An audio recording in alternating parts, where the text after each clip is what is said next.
Alright, we're gonna check the timing of the bow. Before we take the next step, we want to make sure that the bow is timed. We've got the center shot set with the rest. We've got the nocks tied on and the D-loop tied on in the position. These are just very, I guess, highly educated places to start. Paper tuning and stuff is going to tell us exactly how to fine tune everything, but this is getting it really close.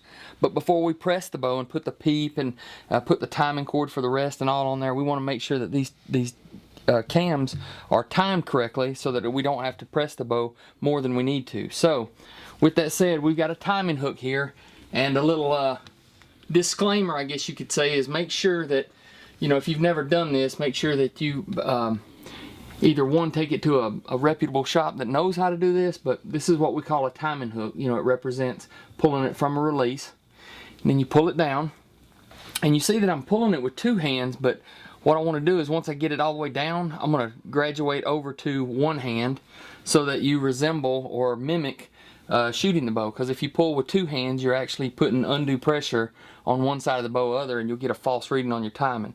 So what I'm looking for is to make sure that these stops are touching at the same time, or really close, and then we'll fine tune everything from there. So as we come to full draw, you can see that these are really close.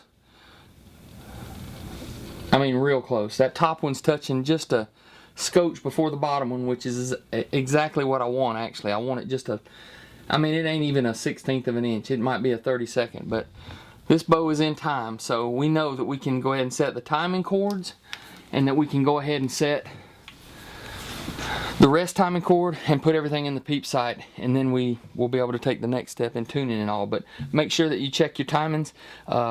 Be very careful. If you have two people, you can put an arrow in there and let somebody draw it with a release. If you don't have a timing hook, some people use a scale. You know, they'll use the timing hook on a scale.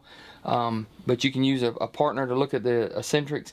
Or the best thing is, if you're not comfortable with that, and it can be dangerous, make sure that you go to an independent dealer or a pro staff, someone that's done it before, to check that timing before you get everything else set up.